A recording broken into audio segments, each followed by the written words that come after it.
We're hosting this event to kick off the 16 Days of Activism Against Gender-Based Violence, which this year will take place under the 2020 global theme, which is Orange the World, Fund, Respond, Prevent, Collect. The 16 Days of Activism Against Gender-Based Violence is an annual international campaign beginning on the 25th of November, the International Day for the Elimination of Violence Against Women, and it runs until the 10th of December, which is Human Rights Day. It was started by activists at the inaugural Women's Global Leadership Institute in 1991. So today we want to continue this tradition of honoring and learning from activists who are fighting against gender-based violence by hosting this online event with 3 amazing women working in this field, who I'm going to introduce in just a moment. But first off, I'm going to hand the mic over to Lauren Donison, who is the founder of Hear My Voice Women's Network, who's hosting the event today.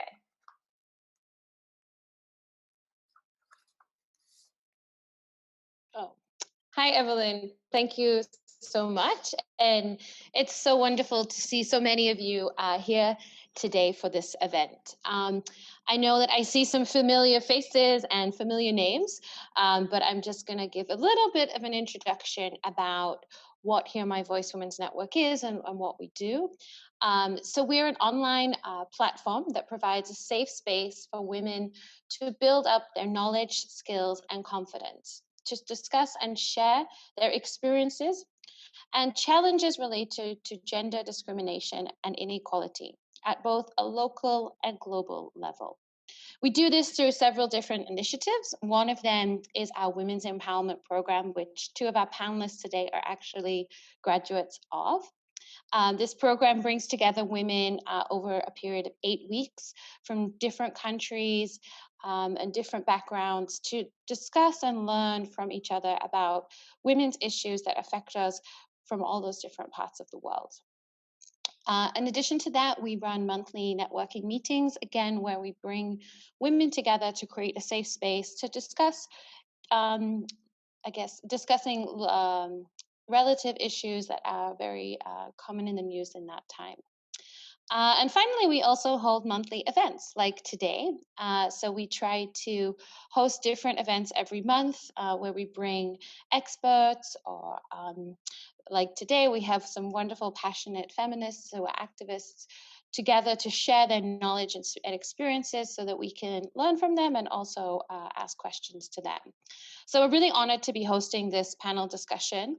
And we hope that you're inspired by the stories that you're about to hear and that, as Evelyn shared, we are doing this event to celebrate the beginning of the 16 Days of Activism, which starts on the 25th of November. So we hope that you can leave this session feeling inspired to take action with regards to any issue. Obviously, the 16 Days of Activism is really around prevention of gender-based violence. But we know that there are multiple different types of discrimination that take place in your communities and on a global level. So we hope that today you can learn something from our panelists about how to try and take action with regards to issues that might be happening in your own communities or even on a global scale too. And we really hope that we can learn about safe advocacy, because we know this is also a very big challenge when advocating online, especially when we are talking about sensitive issues such as gender and inequality. So we also really promote that when we're thinking about today and discussing that safety is also one of the priorities that we discuss and share with each other.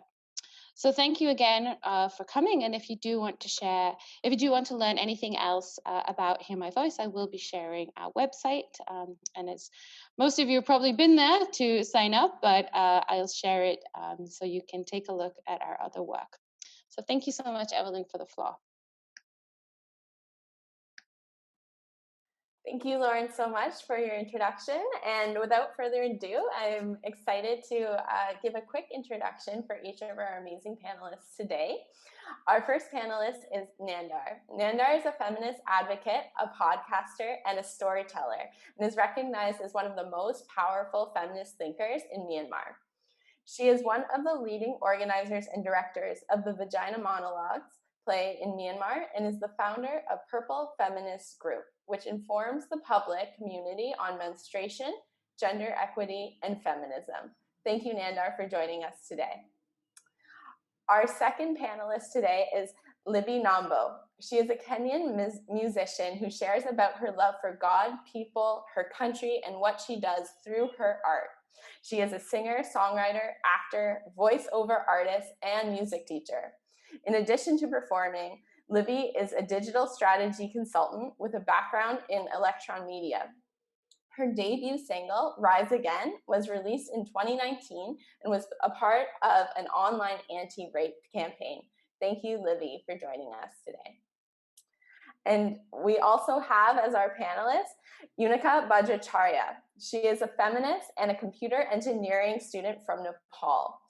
Yunika is the editor of the annual tech magazine of Pauta Campus, the Paltech Zone, and the liaison coordinator of Paltech Girls, which is a community established to promote gender equality through initiatives and advocacy with a global vision of women supporting each other. Thank you so much, Yunika, for joining us today.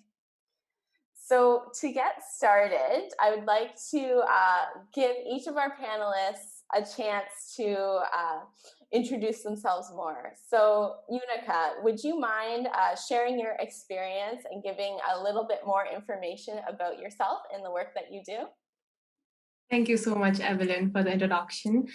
Hello, everyone. I'm Yunika Bajracharya from Nepal. I'm currently a computer engineering student, and as Evelyn already said, I'm also the editor of The Zeron, which is the annual tech magazine of Pulso Campus. And I'm also the liaison coordinator of Pulso Girls, which is a committee of girls formed so that we can unite, support each other, and lessen the gender disparities that we have. And we have been organizing quite a few events even during this lockdown. So during this lockdown, we all know that gender-based violence have been on a rise, especially domestic violence and cybercrimes, because people have been confined in their houses with their mobile phones. So cybercrimes have really increased. And when we talk about gender-based violence, it's not just physical violence, it's also emotional abuse and psychological abuse, which happens in cybercrimes. So we have, to address these issues, we have organized an event called Understanding Cybercrime. And recently, we've also organized an event, a contest on My Voice, Our Equal Future, so that we can raise attention and awareness on these issues of genders and gender-based violence. So my work has been, my experience in this field of social justice and gender-based violence has been around raising more awareness in these issues. And I was also a part of Hear My Voice Women's Network Women Empowerment Program's first batch. And I'm very thankful to be in there. And yes, that's it for me. And I hope today with our discussions, we can raise some more awareness about the 16 days of activism. And with our talk and discussions today, I hope you get encouraged to take part in the activism, in the 16 days activism and beyond. Thank you. Thank you so much, Yunika. Libby, could we please have a further introduction of yourself? Thank you very much. As you've heard, my name is Libby. I'm a musician, I'm an artist. And I just happen to use art to speak a greater message than just love. Love is a good thing, but just speaking about rape and anti GBV. So from 2016, I was very passionate about women, and in 2018, 2019, I embarked in a 16-month journey of writing a song that was, I call it an open letter from a rape survivor to her perpetrator and to society at large.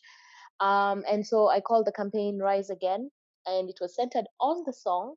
But then the campaign was in 5 aspects. You had event discussion, so I held a series of events where the point was to stir people's minds to think about what their contribution is to growing or continuing the rape culture that's in Kenya, because in Kenya every 30 minutes a woman is raped. And then apart from having events, we had survivor tales. So I partnered with survivors who shared their stories both on my website and during the events. We also had social media engagement. We had a full-on almost 9-month, 10-month social media plan and engagement with people just to create awareness. We also created blog posts just so that people can know where to get help. I partnered with counselors in Kenya that gave free services or subsidized services to people who had gone through rape and needed help or had not received any psychological or emotional support. And then just redirecting people to places where they can get services if sadly, if they were to be raped or experience sexual assault. So I use my music to speak about that, and I also wrote other songs that target mental health and rape and GBV as a whole. One song called "Fighter," which is just a daughter who her father is beating her mom, and she's just writing a message to her mom telling her that it's okay to leave, that she's a fighter and she can survive without this man for her sake. And it ends with a tagline called "Be Your Own Shujaa," which in translated from Kiswahili, Shujaa is be your own hero. So that's what I do. I just write music and make people think about the choices that they make that aid perpetrators of GBV. Thank you. Thank you very much, Libby, for your introduction. And Nandar, would you please give us more of an introduction on what you do? Thanks, Evelyn. Hello, Minglava. Thank you for having me. My name is Nandar. I'm from Northern Chan State.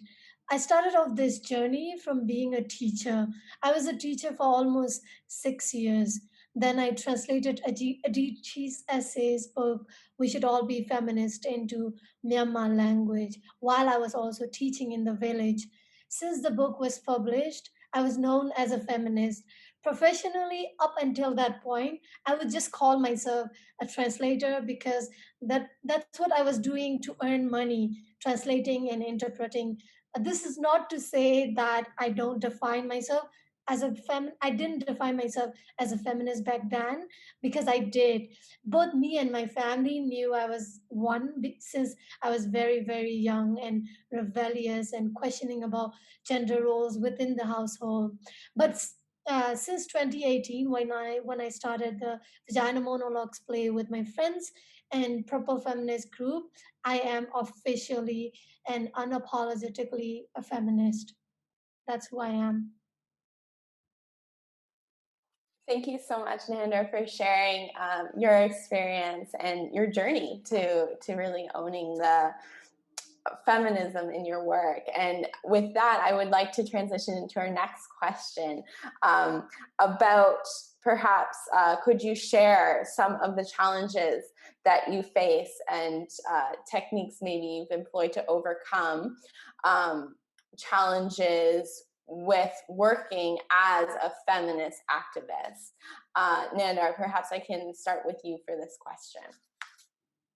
Well, the first thing would be that feminism is not a popular word in Myanmar. And even if it is popular now, it's attached with negative connotation. People do not think it's a necessity in Myanmar community. They'd like to believe that this is a Western ideology and therefore we must not practice it in Myanmar. And to change that narrative, it takes a lot of hard work and we need to reconstruct the narrative and we need to tell a different story to the people. And in order to do that, you must have certain power, and it is very, very challenging when you don't have power and you're starting from a very grassroots level to telling people that this is an important topic and we must talk about it and we must have dialogue about it. And Myanmar has a problem with gender inequality. So I think for me as a feminist, the flexibility that I bring on the table would be the most important thing in my activism, because I do not see a challenge as an opportunity. I see challenges as an opportunity for me to be creative. For example, I do not approach feminism in only one way. I always have the flexibility whether to make art and make people understand, or tell people's story so that they can connect and inspire to understand feminism better, or in a broader constructed way we can write stories and do research to make certain authorities to be convinced about gender inequality. So I'd like to say there are a lot of um, challenges like, for example, personal safety and funding limitation, and people do not wanting to be in the discussion because, especially with men, they think that this is exclusively for women because it certainly talks about women empowerment, and they don't feel like they belong into this discussion. And I think the hardest part would be bringing men into the discussion table and making them believe that they belong in this table. They also need to talk about um, the effects that gender discrimination is doing to them and gender norms are doing to them. So um, with all those challenges, for me, I see them as an opportunity for me to approach them differently. So that's how I would like to put it. Great. Thank you so much, Nandar, for sharing your insight and your experience with working as a feminist activist. I'd like to pass this question on to Libby now, too. If you have insights into perhaps the challenges you face as a feminist activist, if you don't mind sharing, and then the strategies you've employed to help deal with these challenges. Yes. I actually like the point that was mentioned about men being part of the discussion. I really had a difficult time when engaging, because when interacting through art, it's very personal. So when I'm talking with people, having men understand that this is not a women's fight, this is a society's fight. This is they have more, they have a lot to gain, just the same way women have to gain. If we all get the same opportunities and are treated the same way, or if GBV is advocated for, they have something to gain, because the mothers who are beaten by their husbands have sons who have will undergo effects of that kind of battering in the house. So I think that was one of the main challenges, because the men come out defensive because they think you're attacking them. So I really struggled being able to convince them and have a very good and healthy dialogue. But I think one of the main challenges I would say was the biggest is the emotional toll that being a feminist and advocate for any cause, what the toll that it has on you as a person, as an individual. Because you spend your whole day um, angry. Let's just start there. You're angry about so many things that are going wrong. Then you're frustrated. Then you're fighting this big thing called gender based violence that feels so huge and so transcendent in terms of the times and the years. And so you pour out so much of yourself. And then when you come back to your close space, there's like an emptiness you feel, or I don't know how to explain it, but I struggled with that. I struggled every time after an event. My events have been tagged the crying events because we cry.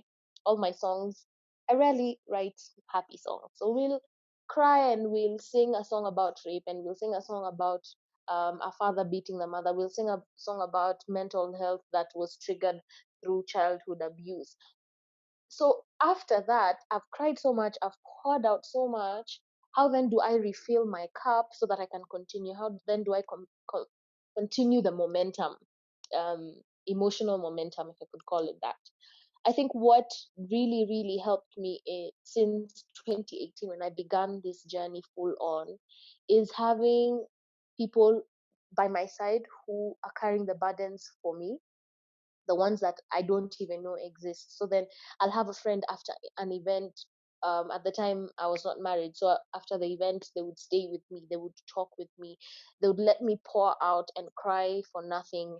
They would encourage me. I remember the day I released Rise Again, that night, I almost got raped by a cab driver.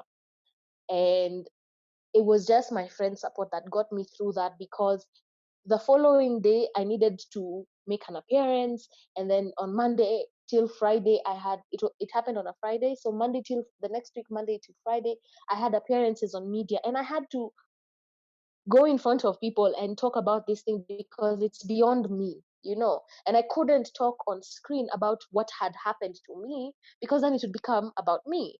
So then, being able to have people support you and deal with things, I also went for counseling for a season, um, just so that I can have somewhere where I'm dealing with my stuff, so that when I'm coming in front of people and speaking, I'm not speaking from a hurt place or a wounded soldier. I'm actually a soldier who is healing, and I am able to fight, and I can find the strength within me. So then I don't crash. So then I don't go into a depression pit, because it's very easy for activists to go through that.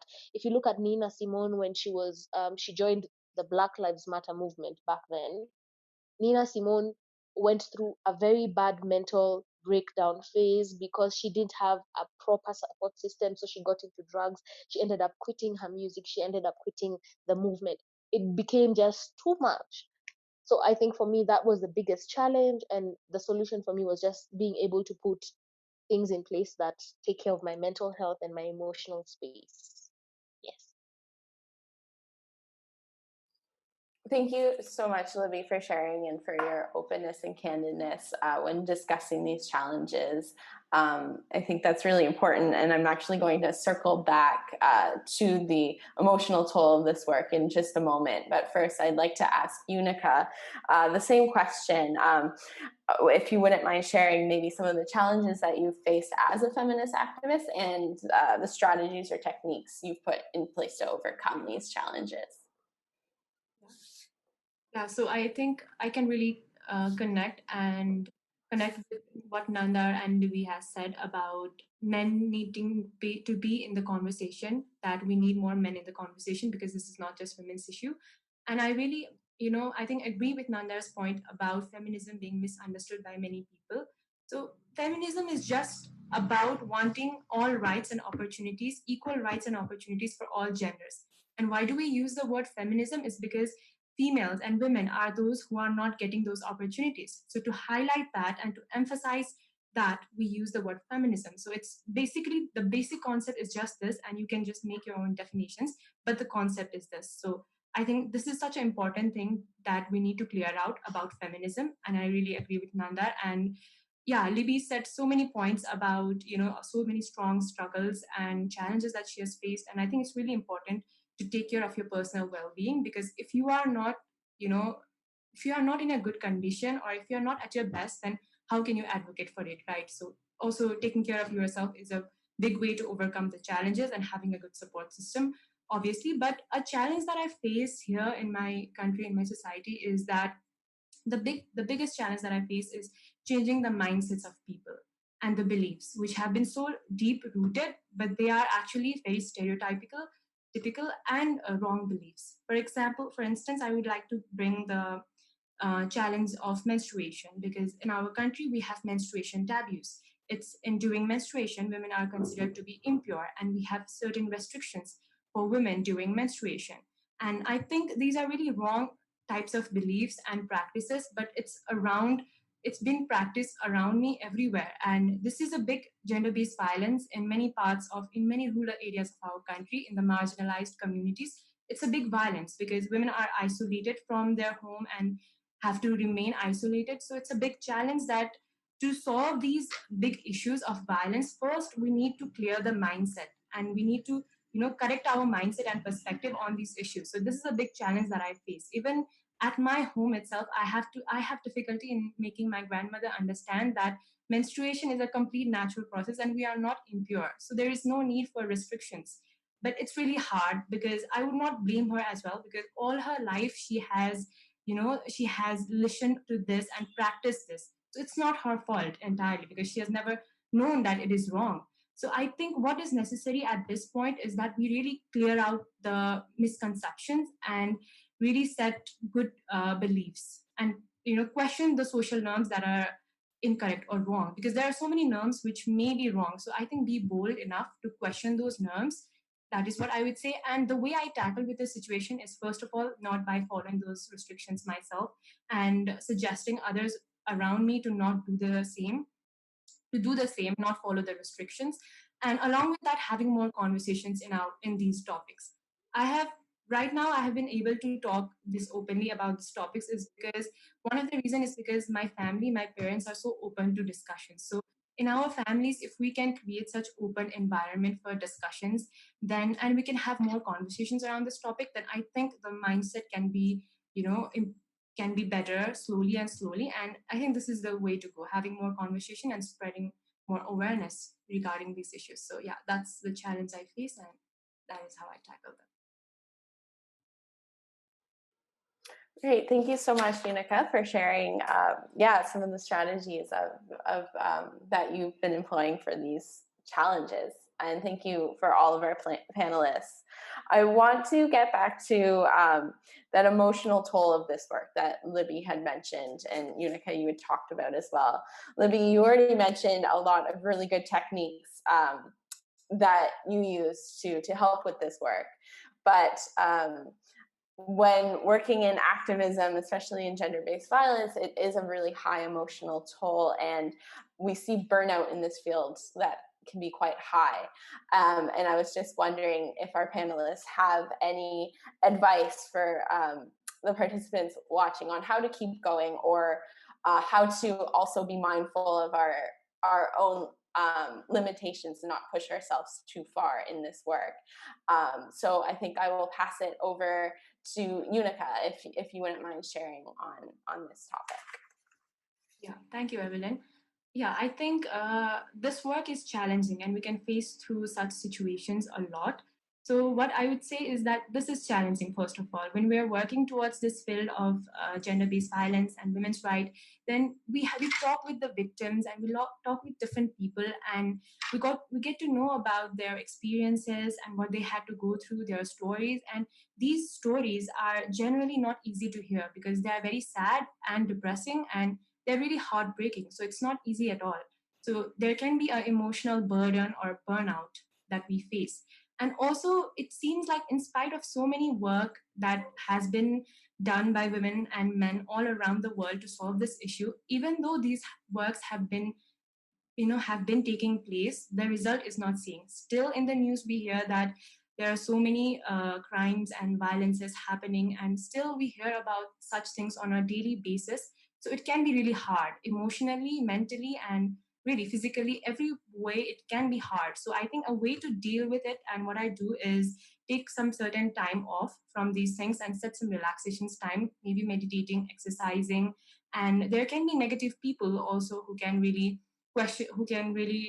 cause burden to you, even more burden to you. So I would say limit your contact with those negative people, and also connect with like-minded people. And as Libby had said some time before, make sure that you have good support system. That is so important while working in these areas, to have support of like-minded women and to stay connected. Even in this situation of pandemic and stuff, we have the social media and these amazing tools, so we can stay connected. So stay connected, and also take care of yourself, because without you being at your best cannot serve other people. So that is what I would say.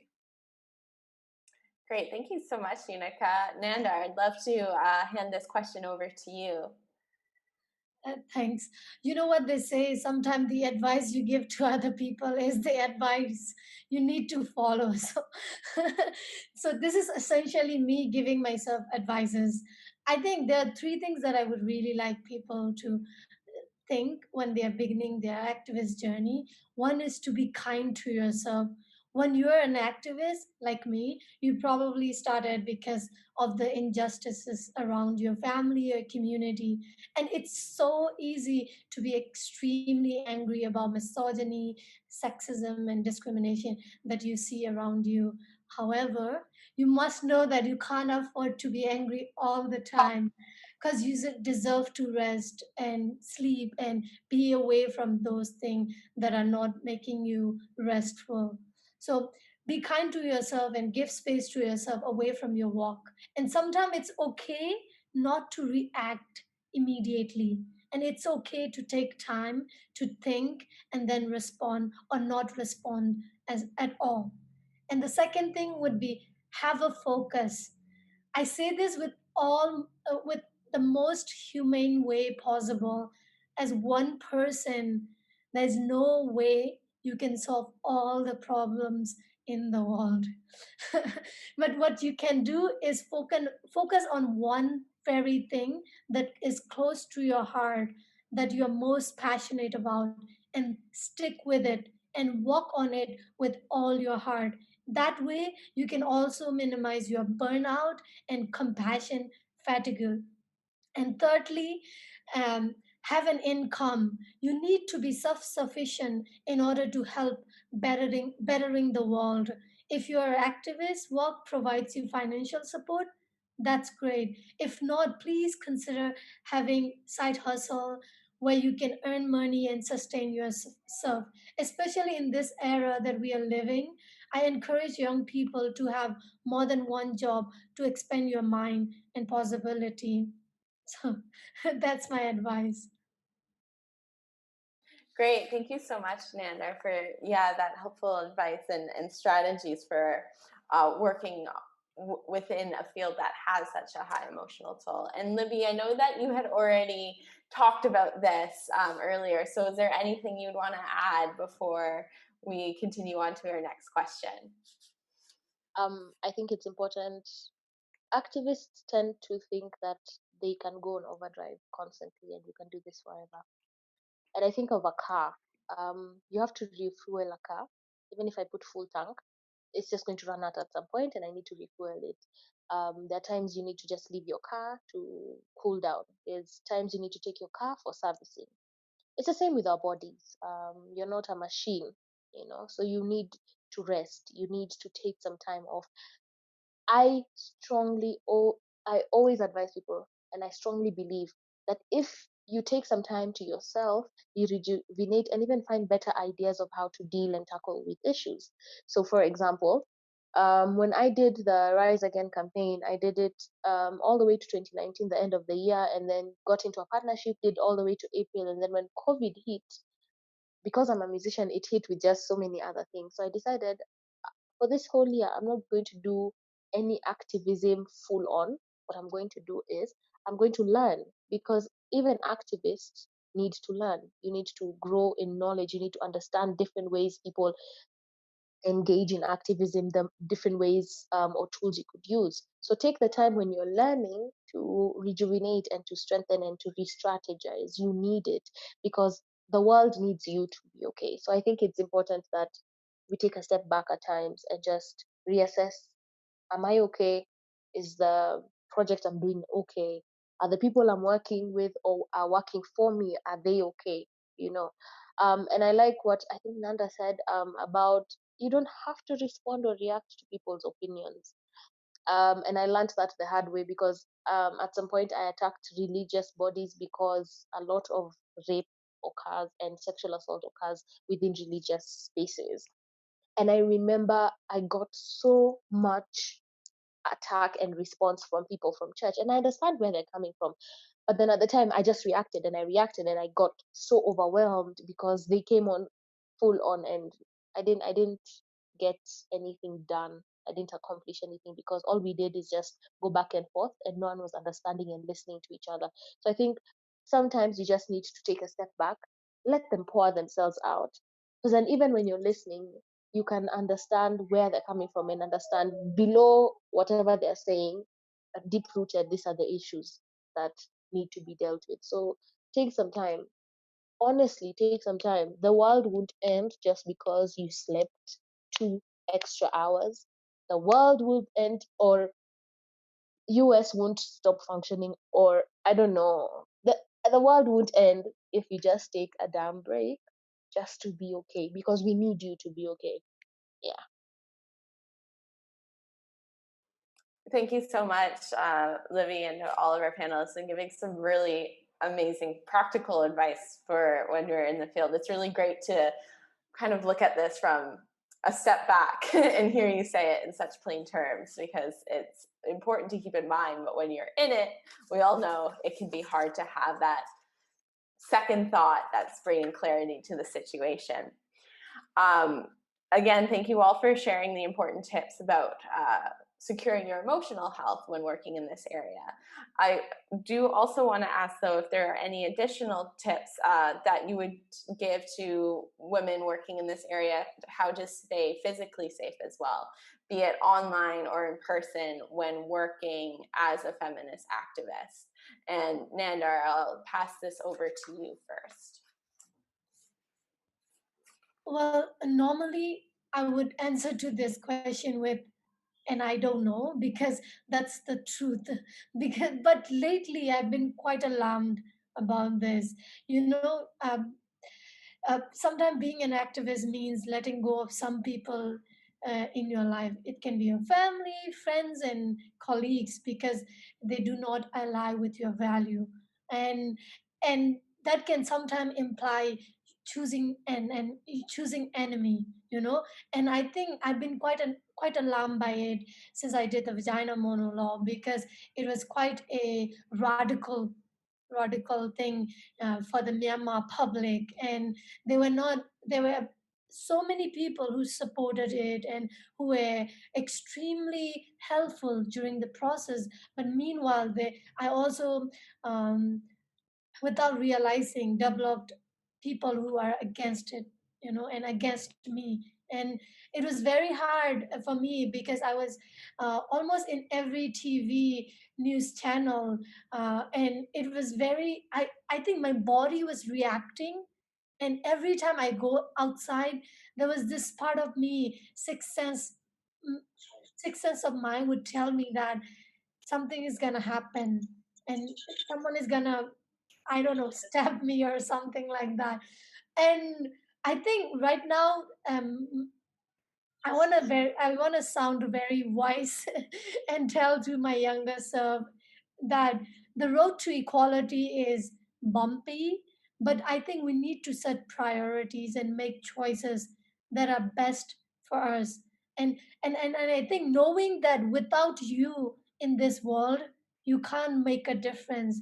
So you have to put yourself and your safety priority, and it has to be the first thing in your priority list. And that's what I would say to myself, my younger self. Not, that's not to say I would change anything that I've done, but I would have a strategy or people who have my back when something happened to me. And now that I have people who are from different position of power, who have power to protect me or do something about me if I am physically at risk. So I think have network like that, have built a network where you can feel supportive, where people can do something about your safety. If something happened to you, they can provide you.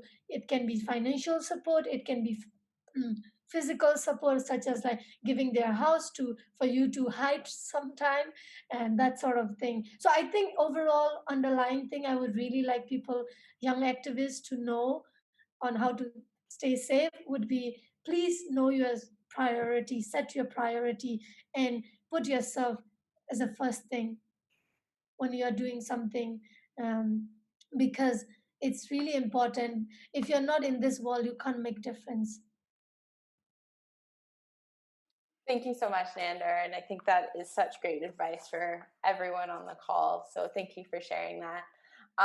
Libby, would you like to add anything to this question about staying safe in this field of work? Yes, as Nando was speaking, I was just thinking about it, especially because I'm drawing from now my experience. Is at the time I thought I was immune to any of the abuse just because I'm advocating for it. I don't know if that makes sense. Just because you're advocating for anything doesn't mean you won't experience the same things.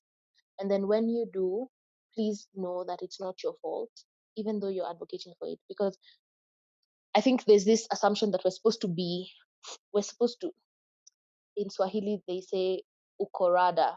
You're alert. You're like a watchman waiting for thieves to come and you're ready. You're ready, guns out. But really, as an advocate, sometimes your guards are down. So don't blame yourself when they do go down and something happens. And I'm really sorry if that happens. But I think I would go back, I'd tell myself that. I tell myself, be cautious wherever you're going. Back to support system. A lot of advocating events may happen in the evening. Let's say if this one was actually a physical event, for most guys who it's 6:37, it would be an evening event. So then you'd need your support system. Make sure you have someone who's taking you home. If you're going to take a cab ride, like since that day I took a habit. Anytime I take a cab ride, I send a WhatsApp live location to any of my family members so that they can track wherever I am. So that in case something happens, there's some way to get help. Having these emergency numbers, I have them on speed dial just in case of anything. So I'm aware that just because I'm advocating for something doesn't mean that I'm immune to what is happening. Because if one woman is raped every 30 minutes, I could be that woman. Or if 1 in 5 women or 3 in 5 women will experience battering in their lifetime, I could be that person. So you just be alert.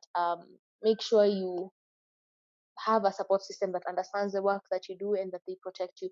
But also another aspect I thought about is social media. How much are we sharing on social media? You know, um, we use apps to bring food to our home, and then those apps you have to put in a location, and there's cybercrime happening and cyber hacks. So then there's an app somewhere that knows where you live, an app somewhere that knows where you go to work, an app somewhere that has your passwords to all, especially if you're a bit older, you have one password for everything just so that you don't forget it. So there's an app that has saved that password just in case you've forgotten it. It's just how safe are you keeping yourself online? Because these people won't just I'll go back to when Kim Kardashian was stolen from. This guy's tracked her for 2 years. 2 freaking years, this guy's tracked her online, and they would see because she's posting, she's at home, she's gone to Paris, she's gone here. So most of us do that. You post if you're at home, you show where your house is, you can even show a tour of your house online. So I think we just need to be aware of how much we're exposing ourselves and our personal space. My father kept telling me, let the house be your only safe zone away from all the madness that you're advocating against. So don't post that. Let that be your own safe space. So just be cautious about that. Thank you, Libby, for that advice. And Yunika, is there anything that you would like to add? Yeah, there are a few things that I would like to add. First of all, for someone who is beginning the activism and advocacy like me, because I'm just beginning, so listening to Nandar and Libby talk about their experiences and their suggestions are also personally helping me a lot. So I'm really enjoying this as well as learning a lot. So thank you for that. And what I would say is that, yes, I agree with Nandar and Libby that personal safety should be your first priority while taking these moves. Personal safety is first. There's no doubt about that. And also, I think it's really important that we know our rights and what are the laws. So I think I would also suggest to educate yourself better in this case about, okay, what are the rights I have and what are the laws? If someone is, humiliating me online in this way, then what can I do? Because so many times now these days we're all doing things online. So many times there may be negative comments or harassments, and when it happens online, then it's not happening physically. So we might feel like, okay, whom to ask help for and what can we do in these cases? So it might not feel like a crime at all, but it actually is a crime. So I think it's really important to know about digital literacy as well. And it's really important that we know our rights and what we can do. And it's important to know also whom to ask help for. So keeping these helpline numbers ready with us when we're going out, that's really helpful. And also like informing where you're going with your family, to your family, where you will be going, and also having a good support system whom you can call whenever you are in need. That's really important. And also, while doing activism and while advocating for these issues, there are so many negative people out there who may target you because you are supporting for these issues. So you may be their target, and that's possible. So what I would like to say is that really be really confident. Even though there are these people, be confident and also be safe and know your rights. Educate yourself about what you can do for these things if anything like this happens, but keep going. Great, thank you so much, Yunika. Yeah, thank you for sharing that about learning and being a beginner yourself. I think that's really important and great for everyone who is on the call to hear all this wonderful advice from all of our panelists. But again, I think Yunika voice something really important to be really mindful within the context that you're advocating in and you're being an activist in, and making sure that you do that research and stay mindful as well. So thank you for that. I'd like to switch now to some of the questions that we received on our registration form. From our participants here today. We had a lot of really great questions, and I'm going to ask a few of them now while we still have some time. So our first question comes from our participant who would like to know, how do you fight for the rights of people who are submerged in a reality that they don't realize that they are themselves oppressed or dealing with sexual and gender-based violence? I'd like to ask this question to Libby first. I think we talked about this sometime back in one of the Hear My Voice classes about the cultural onion.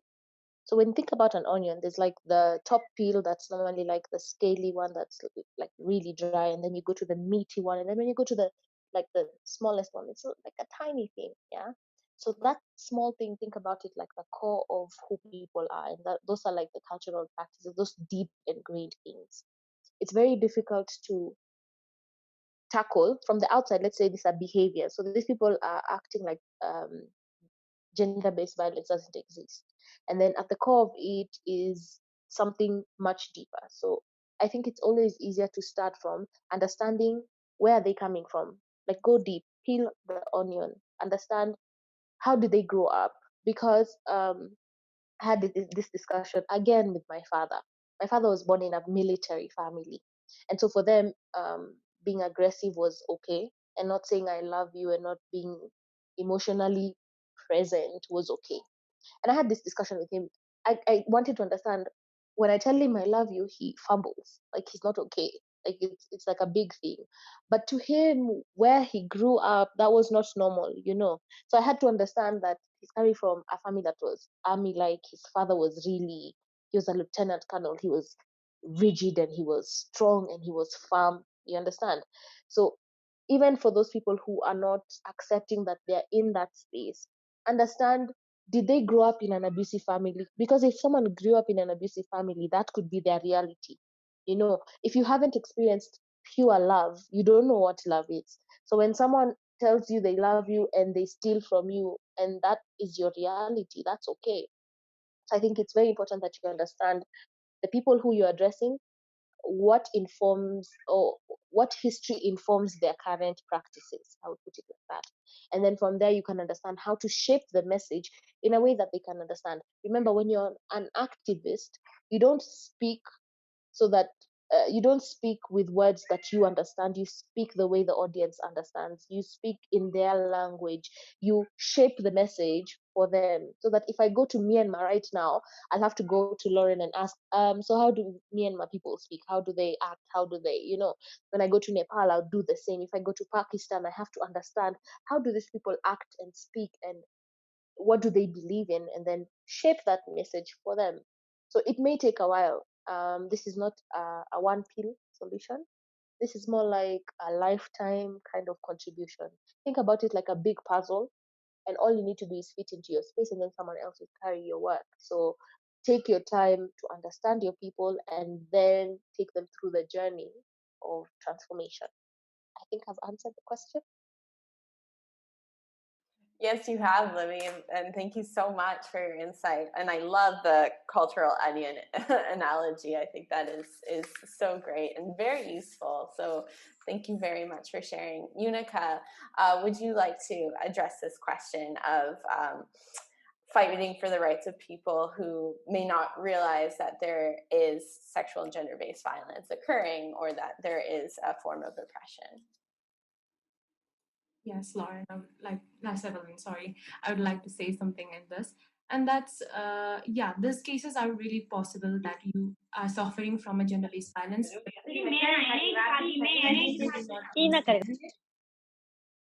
So yeah, So what can happen in these situations is that basically when they are in these situations, I have seen that people in these situations are basically suffering from really emotional troubles, and they are also in their own trouble. So I think, first of all, like Louis said, first of all, we should understand what they are going through. And these are really hard times, and we need to, I think acting forcefully here is not the option, because they're already in the trouble of themselves. So I think first trying to understand their situation, in what they are going through, and really having a deep information on what had happened to them, and why it had happened, who they were related with. So finding all the information and really supporting them, because that's what they need at that moment the most. So supporting them and also understanding their emotional condition, their family conditions, maybe their work, their education, what's happening around them. That's also what helps in solving the problem. So really understanding them, and when these problems happen, people don't realize it, so they really don't go and report the cases. But if the cases go unreported, then that's really bad, because solution won't come that way. So if really ask them to report these cases if it needs to be reported, but it's their choice, so don't force them, is what I would say. And really understand the situation, talk with them, and also tell them about these things that has happened to other people as well, that they are not alone, this happens to everyone. We need to be strong at these times and understand them. So telling it that way and really making them understand about the situation, helping them to figure out their situations, and also educating them about what they can do further. And if they need any help, then showing them options, that okay, here you can seek help, and really supporting you by themselves, you know all the way you can, is, I think, the solution to this problem. But it's not an easy question at all, because these situations are so critical and sensitive that it really takes time, I think.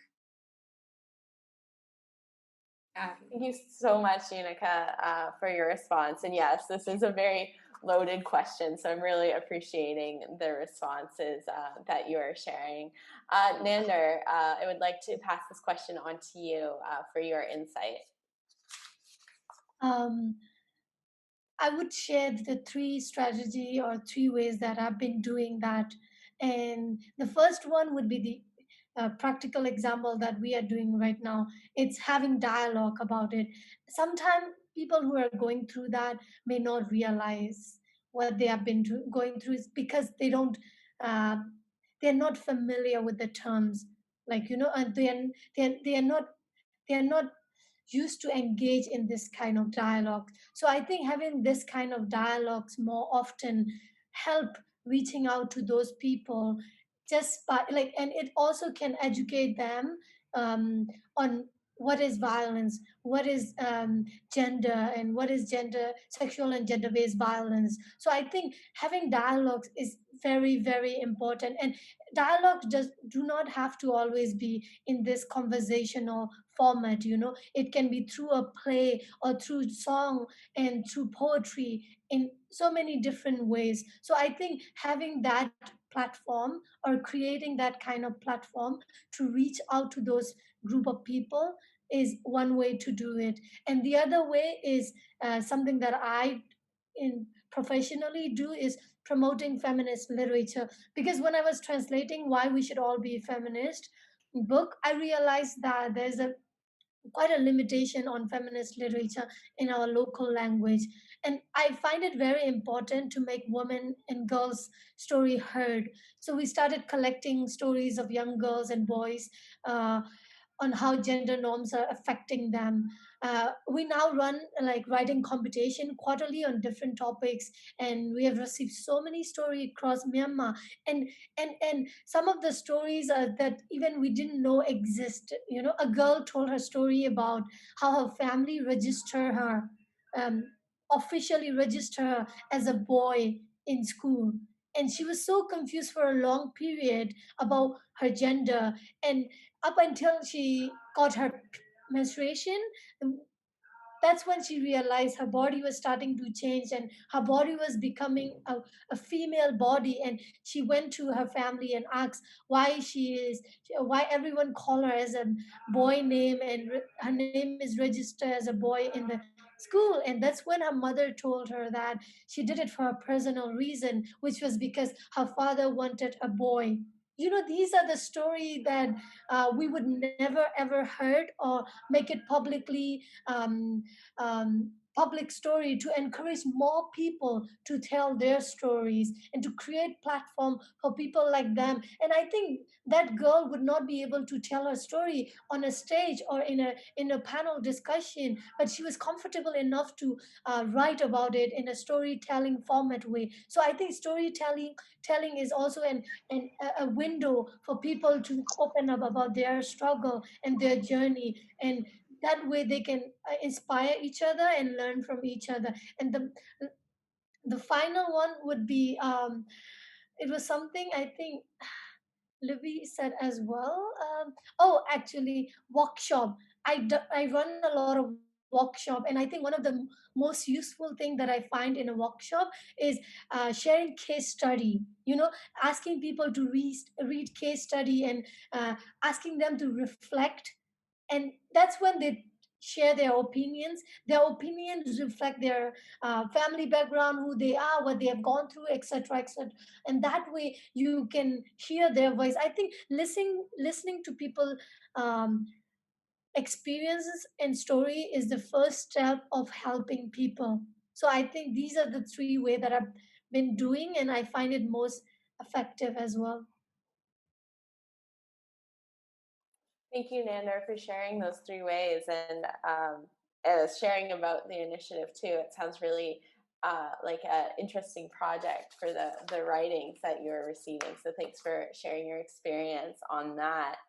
The next question I have comes from the same sort of idea of having dialogue. One of the popular questions we received from registrants was about how do you deal with the backlash coming from people who resist social change and continue to defend traditions and norms? This was a very popular question from amongst our participants, really about working with communities and with very entrenched cultural practices, and how to deal with that backlash and how to work for change. So I'd appreciate any insight you can share, although I know that is also a very big and challenging question. So Yunika, I'll pass it over to you. Thank you, Evelyn.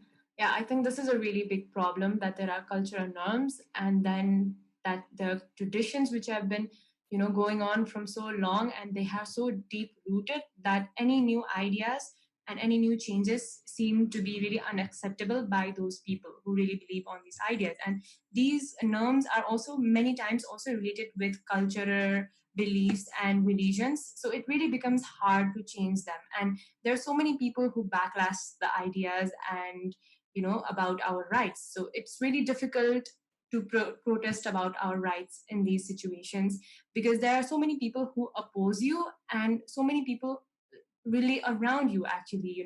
They may be your relatives. There are so many people who do not believe on what you are saying, and they really may oppose you in that way, like Evelyn, what you were saying. So I think I can understand the situation, because in our country as well, around the menstruation taboo, then there are really many big challenges, because these issues are related with cultural thing as well. Because if they say that, okay, if you are not following the restrictions, then something bad might happen to you, or God will get angry and you will have to suffer the bad consequences. So when you are listening to these things, the concept can also be internalized within you, and it can be really difficult to first of all come out yourself from these feelings. And when you come out from these thoughts and really understand, okay, this was wrong, no, menstruation is not impure, and no, these things are wrong, and I should protest for right, then people will be there again claiming that no, you are wrong, and this is our culture, and therefore can backlash you. So what I would say is that, first of all, spreading awareness is a big necessity for these issues, because we need to spread awareness and make sure that all the people have discussions on these topics. So making sure that there is enough awareness about these issues, and also making sure that you have enough conversations around these issues. And I think one thing that can be really helpful is also having these conversations around in your family with your younger sisters and brothers, because they are going to be big, and when they become adults, you don't want these things again spreading. So also making sure younger brothers and sisters are also educated in these topics and they don't become those kind of people. So I think that will be something that will be very helpful, and having these conversations in schools as well, that will also be really helpful, I think. Great, thank you so much, Yunika. Nandar, is there anything that you would like to add? Actually, this question reminds me of 15 years old me, because I was actually in that condition where I was fighting against menstrual taboo in my community, because I'm also Nepali in Myanmar. So we also practice those kind of restriction in our family and community. So when I started rebelling against it, I was excluded in a way from my family and community. So here's my advice to you. Do it in a way, in ways that you can. I think because my family and my community didn't listen to me, because I didn't have any power or any credential back then. 15 years old me didn't have anything back then, so the only thing that I have was was Facebook. So what I did was a video on how much I don't like that taboo, and how much I want it to be gone. And I had a lot of support within the virtual world, but I also have a lot of people attacking me, and telling me that I am a cultural ruiner, and that practice is there for a reason, for good cause, or etc etc. And I think this is where a digital literacy comes in hand. You need to make sure that you need to make sure that you learn to block people, you learn to use that block button and delete button as much as you can, because I think you need to let go of the idea of making everyone like you. It's not possible for people to like you. No matter what kind of job you do in this world, there will be people who do not like you, and you should learn to be okay with that. Especially being a feminist, there are so many, it's so easy to be unlikable, or dislikable, whatever the term for it is. And the second thing and last advice would be, find your community. For me, I try to find the community within the social media, but eventually it grow to the outside world. And I was able to do the vagina monologue and other organizational work, and engage with incredibly powerful feminist activists across the globe, because I never stopped looking for the community that I belong to. And gradually, because I have that community with me, my voice became more powerful together with them. And I now, my community listen to me more than ever, and my people listen to me more than ever. I'm not saying they're changing, but at least they're giving respect to me.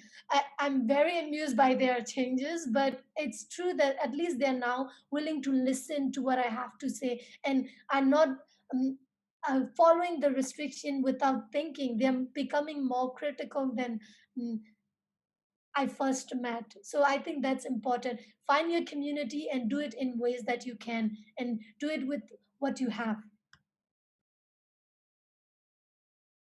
Great, thank you so much, Nandar. And Libby, anything that you wish to add? Yes. So whenever I receive backlash from maybe a community or a group of people, I tend to take a step back from engaging the whole group, and I look for one person, that one person who looks more malleable than the rest, the one who looks, okay, we can have a discussion with you. So then I pour myself out to that one person, and then that one person, if they can change, I can use that one person to change the community. Because again, most of the times when you're hearing, when you get backlash from people, not necessarily that the message is bad, it's because they feel maybe you're an outsider.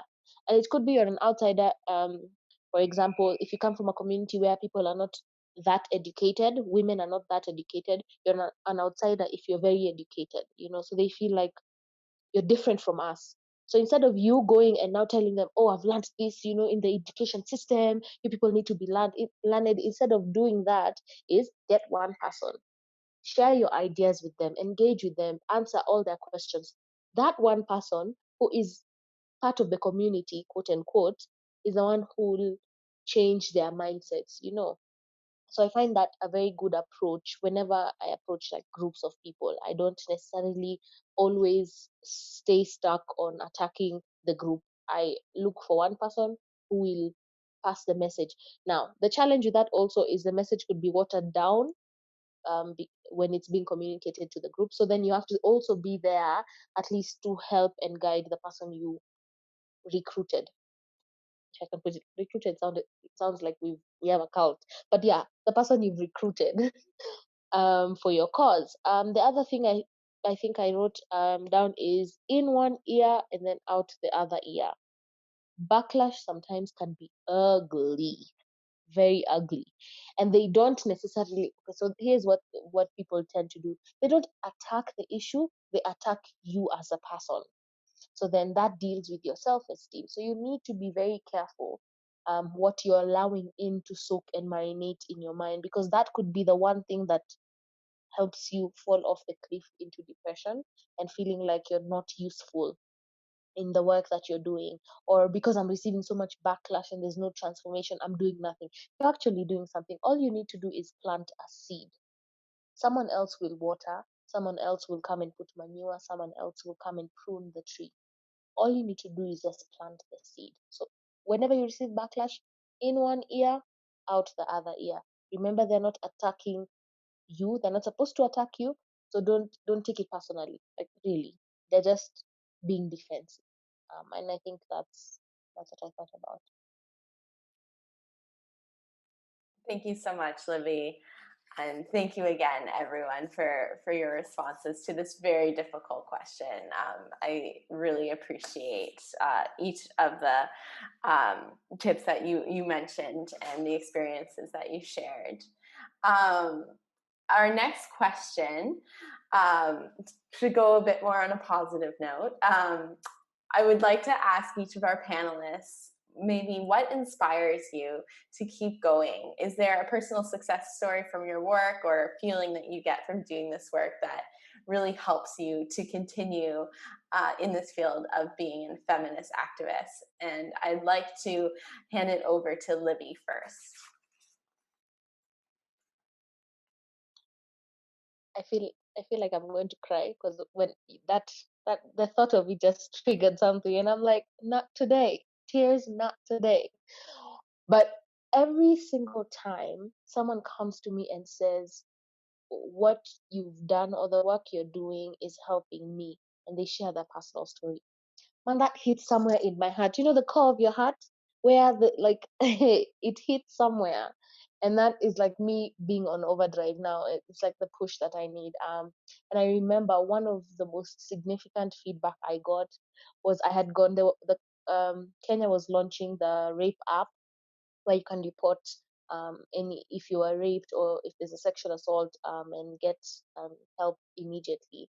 So when they're launching the rape app, I happened to be the one performing and doing the entertainment. So it reached a certain point and I was called and I sang Rise Again, and I really held it down. And I was really feeling worn out and I was tired. It had been weeks and weeks of just doing this work continuous.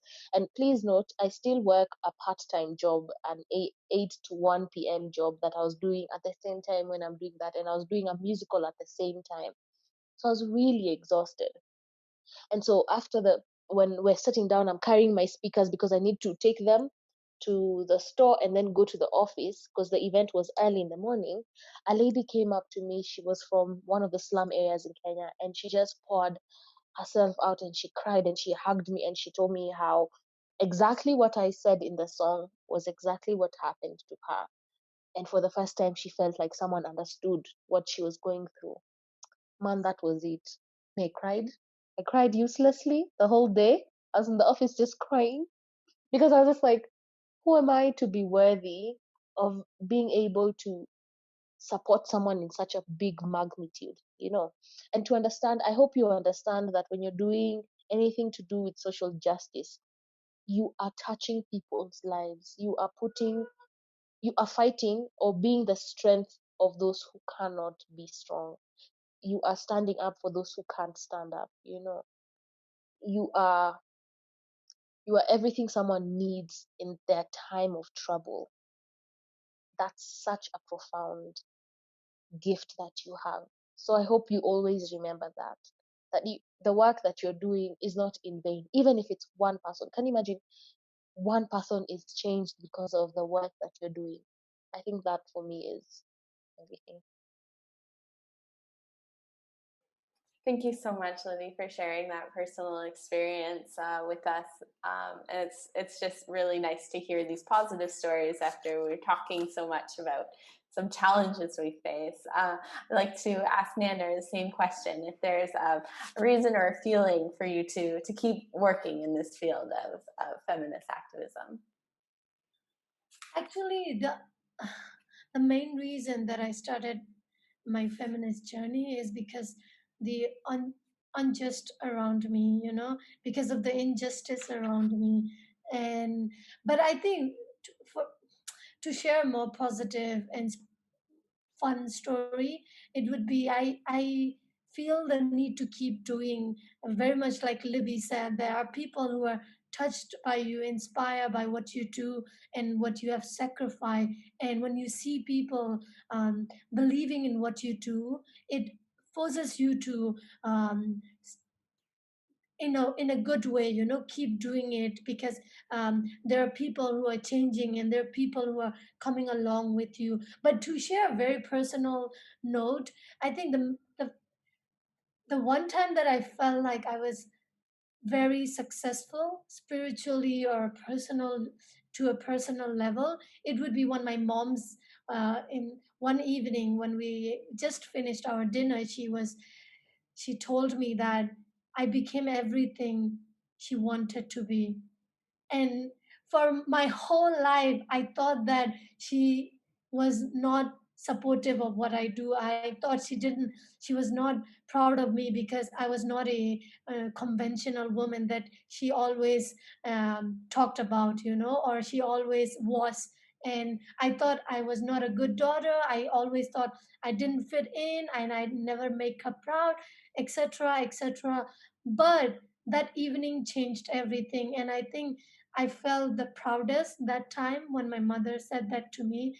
I felt validated and I felt empowered and I felt stronger. And I think that would be the very root cause of the reason for me to keep doing what I do, to make my mother proud and also to make the world a better place. Thank you so much, Nandar, for sharing that. That's just wonderful, and thank you so much. And Yunika, do you have a moment or a feeling that inspires you to keep with this work? Yeah, thank you, Evelyn. And I think, yeah, Libby and Nandar both brought out such an emotional aspect of this question that I hardly have an answer to say. But I think the main motivation that I get from in working in this area is because I feel really privileged to have born in a family where I am treated equally and where my opinions are valued and where I'm asked to be my best self and do my own thing, where I'm not discriminated just because I'm a girl, and where me and my brother are treated equally. So I feel so privileged, thankful, and grateful that I'm born in a family. But having said this, I see so many places and so many women around the world going through so much of trouble that I feel like there is a responsibility in me that I have to act so that these women also get to live a life that I am living. So that thing, that privilege that I feel, that grateful that I have within me, that really urges me to make me do something for those people. Maybe at least one life changes because of my efforts, and maybe at least one person who is not experiencing these type of things maybe experience some happiness or some freedom or get rid of this discrimination. So this thing that makes me really want to work in this area. And also, so the best thing, the most motivating aspect of this is my family, who motivates me and supports me so much. So they are who that keep me going.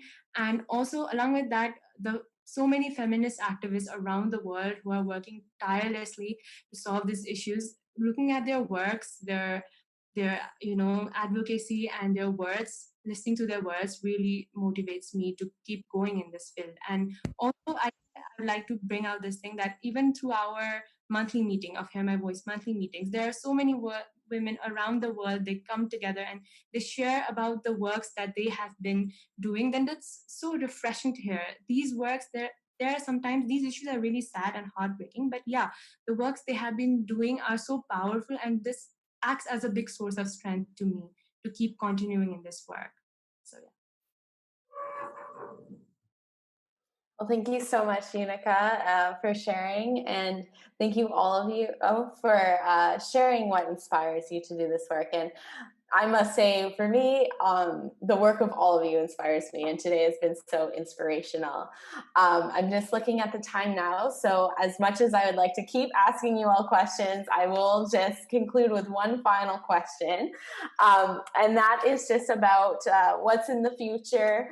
We're entering into the 16 days of activism, so I'm not sure if each of you are doing something for the 16 days of activism, or if you have something on the horizon that you would wish to share. But I'd like to open the floor now to discuss that, if you do. So I'd ask Nandar first. Is there anything in the future that you will be working on? I plan to keep doing my podcast, hopefully with more speakers across the globe for feminist talk. But with Purple Feminist Group, we are going to do writing competition and do some campaign on men inclusion for gender equality. Um, and overall, I think I'll keep doing what I'm doing. Actually, there's nothing more to add at this point because we are almost at the end of the year. For the next year, we are still doing the strategic planning. Um, but I hope to end this inequality, injustice, and discrimination all over the world one day. Thank you so much, Nandar. And Yunika, for you, is there anything you're planning to do for the 16 days of activism, or what is your work in the future looking like? Yeah, thank you, Evelyn. Yeah, definitely. I will be sharing the cause through my social media, and I don't have a definite plan on what I will do. But one thing I know for sure is, along with my career in computer engineering and going in technology and innovation, one thing I would do for sure is continue spreading more awareness and working for this cause for the betterment of the situation. That's something that I will definitely do.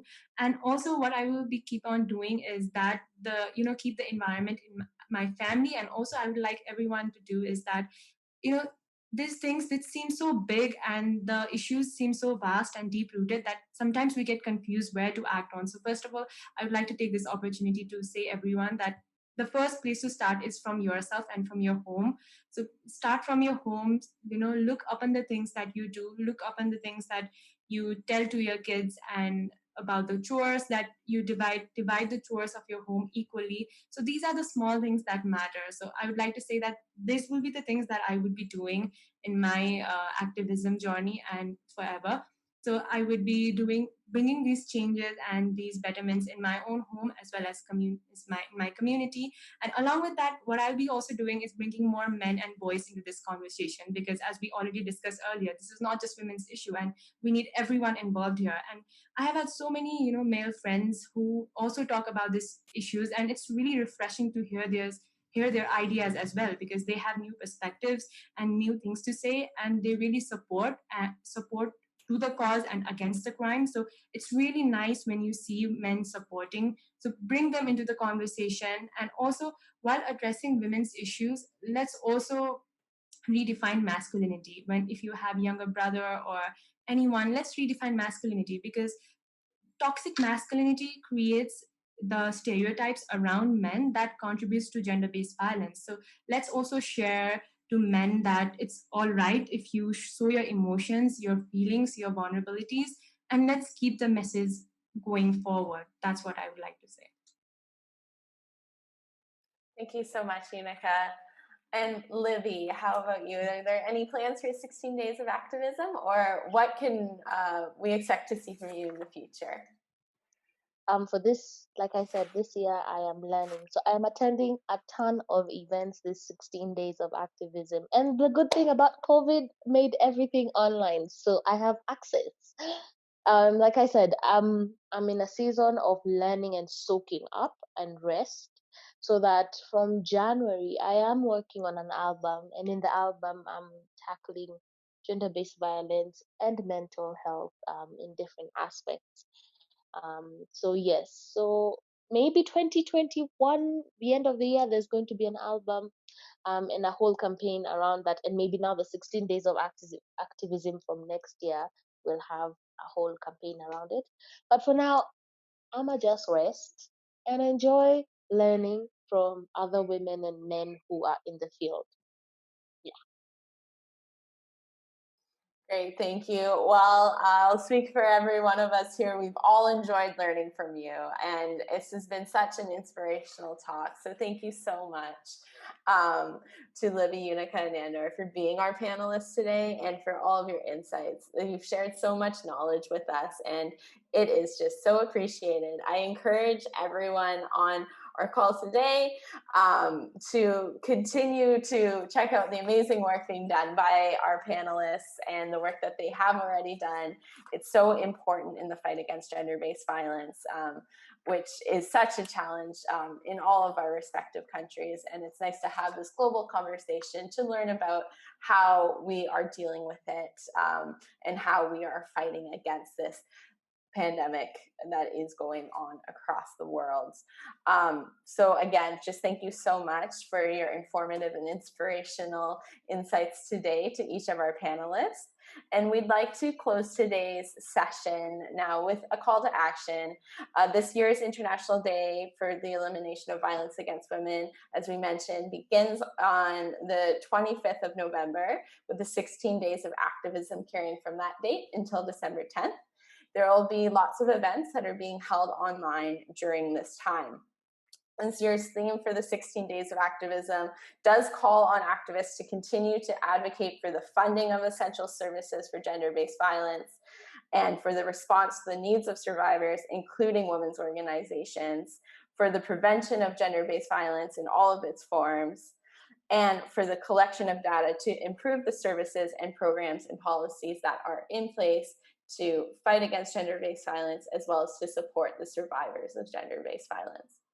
We hope that everyone who attended our event today is inspired to take action. And please make sure to check out Hear My Voice's Women's Network's Facebook page and website during the 16 days of activism. We'll be just posting some information about different women's rights issues, and we'll continue to share information about the important work that's being done around the world. And we also encourage everyone, like Libby mentioned, there's lots of educational events that are going on during this time. So if this is a conversation that you wish to continue to have, please check out some of the events that are going on during this time so that we can continue to learn and continue to fight against gender-based violence. But thank you all again for sharing today, and thank you so much. I will pass it over to Lauren if you have any concluding comments, but that's it for me. And thank you everyone for being a great participant to this event as well. Yeah, Evelyn, thank you so much. And thank you all. I really enjoyed all of your contributions and definitely feel myself inspired. I just would love Libby to share if she's attending some events. Let us know, and we'll be sure to share that on our Facebook page as well. But yeah, everyone, just thank you so much. And as I said in the chat, keep an eye out on our social media and our website, because we will be opening the next year with wonderful more sessions like this. We've had such a great turnout today, and it's just been really great. I know it can be a little people, I feel people are quite fatigued sometimes by these online sessions, so it's really wonderful to have so many of you join us. So take care, and hopefully see many of you very soon. So bye-bye, everybody. Thank you. It's lovely to meet you all. Libby, Yunika, Bye. Lauren, and all the participants. Everyone, Nandar, Libby, it was great talking with you guys. Thank you. And Thanks so much. bye. Bye. Bye-bye.